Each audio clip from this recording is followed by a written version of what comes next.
Royal Enfield Meteor is surely the bike that Royal Enfield has put a lot of effort, and the outcome is one of the best Royal Enfield bikes you can get right now.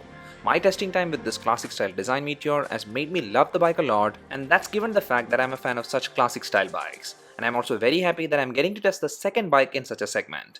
The first one was the Honda Highness, and here the approach that Royal Enfield has gone for is actually different from what you're going to get with the Highness. And it was all very much evident the first time I hopped in. The riding posture is a bit more commanding because of the way the handlebar is positioned, which is in the race state, and here the seat, it's one of the best thing when it comes to the ride thing from the Meteor. I love the way the seat is positioned and the cushioning and even the seat height. The seat is in a moderately low setting, which means it's going to be comfortable for a wider range of riders. For me, I didn't have any trouble reaching the ground, and also given the fact that the handlebar is set high, there was no trouble from the bar too. And even the gear lever and the rear brake pedal all were in the ideal spots, and overall I love the seating in the Meteor. But then before moving into the rest of the stuff, you might be wondering about the model that I tested, and the reason I'm stressing this now is because there are 3 models or 3 variants with the Meteor, which are the Fireball, Stellar and the Supernova. And here the one we have is the Supernova, which is the top variant of the Meteor 350. And here if in case you're wondering about the changes with these models, well, it's basically just some cosmetic stuff, with the Fireball having the very bare minimum things, where even the Royal Enfield branding is just a sticker instead of the 3D badge.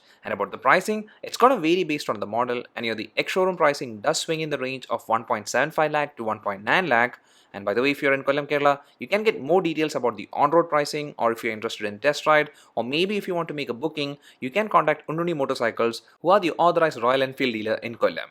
So now that these basic stuff are done, let's dive deep in. And here, as I was saying, setting yourself in is very commanding, and after that, the starting mechanism itself, and it's an interesting switching mechanism. It's this rotating type switch which works great, and below that on the right side you also have the hazard toggle. And the rest of the switches are set on the left side, and here also the dim, bright and pass light switch is a single circular rotating type one which works well once you get used to it, and below that there is the indicator toggle and horn, and also the speedometer interaction switch is located in this side too. It's this I button, and with this you can toggle through the info in the speedometer. And here when you take a grab of the U-shaped handlebar, the direct view when you are about to start the ride is the clean dual layout speedo console, which looks well done in terms of the theming and also the info showcased. The main bigger panel has all the ride info like the fuel level, speed, trip meter, etc. And the smaller one is the tripper navigation system. It's powered by Google Maps, and you can set it through the Royal Enfield app, but the test ride unit I'm testing hasn't been set with the navigation control, and that's why it's just displaying the time. And if in case you're wondering whether this Bluetooth enabled tripper navigation system will show any call or message notifications, well, it doesn't do that. And now it's time to start the ride, and it all clicks in with the first gear, and here the gearbox used is a good one. The gear shifts are smooth, and also they do fall right in without any gear missing issues, and when we start the ride, well, then we can actually get the feel of this new 349cc air oil cooled single cylinder 4-stroke electronic fuel injection BS6 engine. And yet this engine is one reason that I said this is the best Royal Enfield bike I've tested, period. This is smooth and also much better and refined.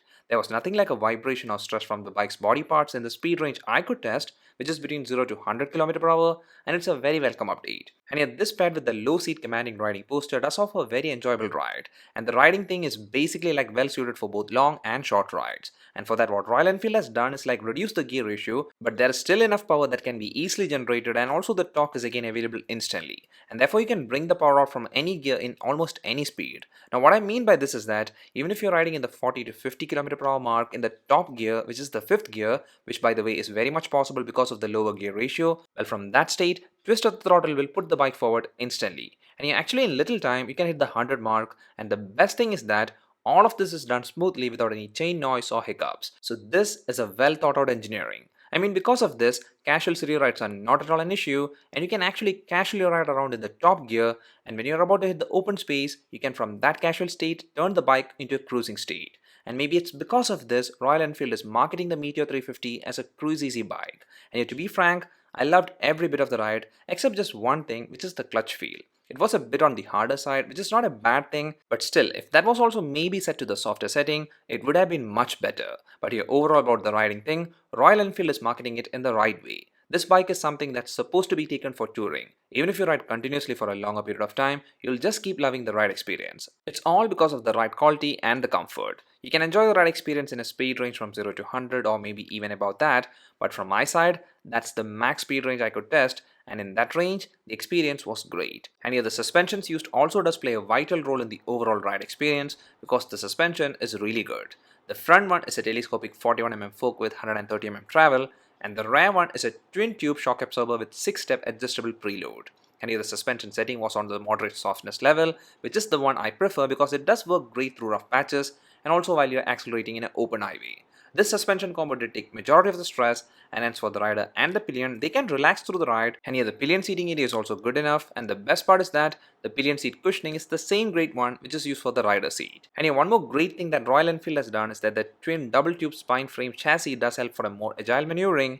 And here the weight wasn't an issue even though it's 191 kg, and it's like you can flick around with more control and confidence. And that's one more thing I did like with the Meteor 350. And to wind up things in the ride department, well, safety is very important, and I'm happy to report they've nailed it. I was thoroughly impressed by the excellent stopping capabilities of the Meteor. The 300mm front disc with twin pistol floating caliper and the 270mm rear disc with single piston floating caliper and dual channel ABS does bring the bike to a complete stop without any issue during emergency braking. And this does work even in the higher 80 to 90 speed range, which is a great safety thing. And also the front 100mm tubeless tire fitted to 19-inch alloy and the 140mm rear tubeless tire fitted to 17-inch alloy as good gripping, so at high speed or even while taking a tight corner, it's a simple thing for the Meteor. And hence overall the ride experience offered by the Meteor 350 has been impressive. Other than the fact about the clutch being a bit stiff, there wasn't nothing that wasn't great. And I feel the tagline for this bike is very apt. And now before checking the design and some of the final stuff, if in case you're wondering whether the air oil cooled engine does generate any heat, well, the engine does dissipate a bit of heat, but it's the normal stuff, and hence that wasn't something that was bothering me or affecting the ride. And now to take a look at the design, well, as I said earlier, this is the Supernova version, and that's the reason you're seeing the windshield. And here to be frank, this does make the ride experience a fatigue-free one, and especially if it's a long ride. So if you're a rider looking for a lot of touring, I'll surely recommend to get this variant. Then about the tank, if you're a channel subscriber, you'll probably know that I love such classic style massive tanks, and here this one is no exception. It's a solid metal tank with the proper and clean branding, and I love it.